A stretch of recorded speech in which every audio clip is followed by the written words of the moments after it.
Bismillahirrahmanirrahim. Assalamualaikum warahmatullahi wabarakatuh.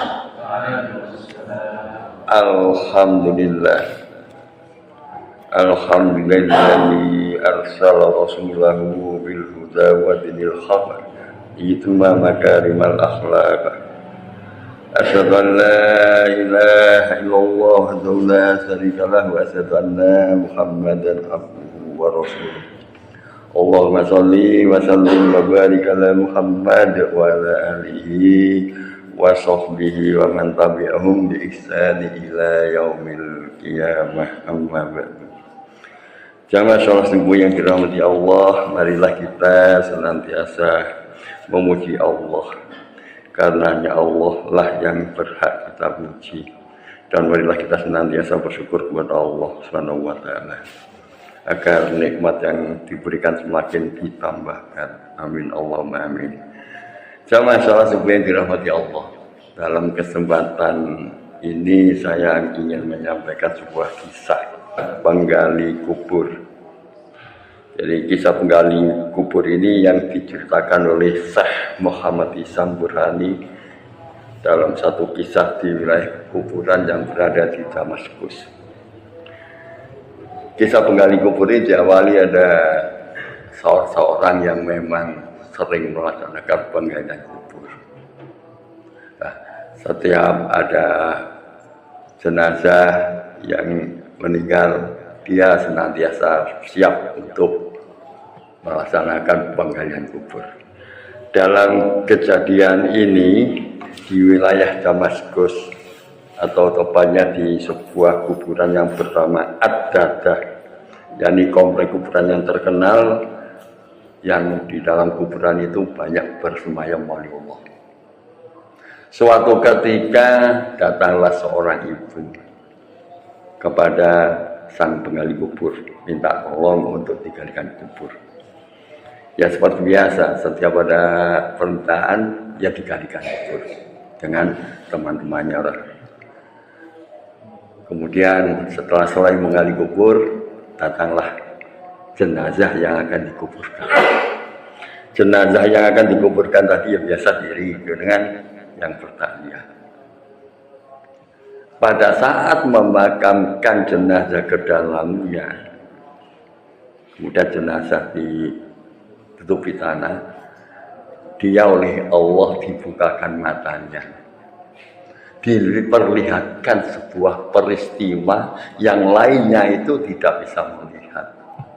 Begitu jenazahnya ditempatkan, ditutup tanah, kemudian dia selesai, dia melihat itu kejadian semua yang dia lihat sampai dia tidak sadarkan diri. Yang dilihat adalah kuburan itu betapa semakin luasnya, semakin indahnya bagaikan surga. Kemudian jenazahnya dijemput oleh dua malaikat yang berkuda. Kemudian dia sadar, dia mencoba bercerita pada sahabat-sahabatnya, tapi semuanya heran karena tidak melihat apa-apa.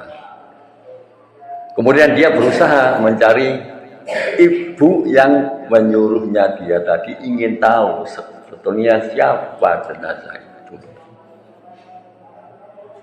Tapi dia ketemu. Suatu ketika datang lagi seorang ibu tadi, minta tolong dibuatkan kuburan lagi. Jadi tempat kuburan yang sama tadi, dia kemudian menggali kubur itu. Setelah menggali kubur, seperti yang pertama, datanglah jenazah. Jenazah itu dikubur. Terjadi hal yang sama, oleh Allah diberi kenikmatan bisa melihat apa yang terjadi. Di dalam kuburan menjadi indah, luas dan lebar sekali. Kemudian ada malaikat yang menjemput depan dan dia dibawa. Dia nggak sadarkan diri. Setelah dia sadar, kemudian dia berusaha mencari siapa punya ibu ini. Siapa yang dikuburkan, kok betapa mulianya orang ini. Akhirnya ketemulah sang ibu tadi. Tanya sang ibu, wahai sang ibu, sebetulnya siapa orang pertama yang dikuburkan itu? Dan siapa orang kedua yang dikuburkan itu? Ibunya menjawab, jangan kau ganggu aku sudah dibuat sedih, aku sudah ditinggal mati kedua anakku. Iya, saya mohon, siapa sebenarnya yang meninggal itu? Betapa mulianya dia. Akhirnya sang ibu bercerita, yang meninggal pertama itu adalah adiknya. Apa pekerjaannya? Dia sedang menjalankan menuntut ilmu agama. Kemudian siapa yang kedua itu? Yang kedua itu adalah kakaknya. Apa pekerjaannya? Dia adalah seorang tukang yang membiayai kebutuhan hidup yang menuntut ilmu itu. Nah, setelah hal demikian, dia kemudian pergi menemui seseorang yang berada di luar daerah yang bernama Syekh Said Al-Burhani. Lalu berkata, wahai Syekh, aku ingin menuntut ilmu, ajarilah aku ilmu agama. Nah, tersentak dia karena tidak pernah belajar ilmu agama, nggak tahu pentingnya ilmu agama, sehingga dia mendatangi Syekh tersebut, tersentak untuk datang belajar ilmu agama karena melihat kemuliaan yang sudah belajar ilmu agama dan yang membiayainya. Lalu Syekh tersebut menjawab, wahai Fulan, sekarang engkau sudah berumur 50 tahun. Kemana saja engkau selama ini? Kau sia-siakan masa mudamu. Lalu kau datang ingin menuntut ilmu di sisa umurmu ini. Ceritakanlah kisahmu, wahai Fulan. Kemudian diceritakanlah peristiwa langkah tersebut kepada Syekh, lalu Syekh mengizinkan belajar bersamanya. Jadi apa yang dialami diceritakan kepada Syekh tersebut dan akhirnya diterima untuk belajar bersama. Setelah beberapa waktu, tiba masanya sang penggali kubur tadi sudah banyak ilmunya dan beliau menjadi seorang ulama besar yang sangat terkenal di Damaskus. Penggali kubur tadi itu adalah bernama Syekh Abdurrahman Al-Haffar. Sampai dengan anak keturunannya termasuk ahli ilmu. Jadi kalau kita melihat dari kisah di atas, itu kisah yang menginspirasi kita untuk memotivasi tentang tolong-menolong dan kerjasama dalam kebaikan. Baik untuk yang belajar, yang memiliki kemauan tinggi, yang kurang dukungan finansialnya, ada yang punya kesempatan, punya kelebihan keuangannya, membantu dan sebagainya. Sehingga disitulah jadi akan terjadi hal yang membuat kebaikan di dalamnya. Ta'awanu 'alal birri wat taqwa. Jadi saling tolong menolong untuk ketakwaan. Kemudian dari hal semacam ini kita bisa melihat sebetulnya apa kelebihan daripada orang yang belajar ilmu. Maka kita bisa melihat yang disampaikan oleh Abu Darda. Jadilah engkau orang berilmu, atau orang yang menuntut ilmu, atau orang yang mendengarkan ilmu, atau orang yang menyukai ilmu, dan janganlah menjadi orang yang kelima, maka kamu akan celaka. Orang kelima itu orang yang menjauhi, orang yang mencela, orang yang tidak mau mengembangkan dirinya, itu orang celaka. Dan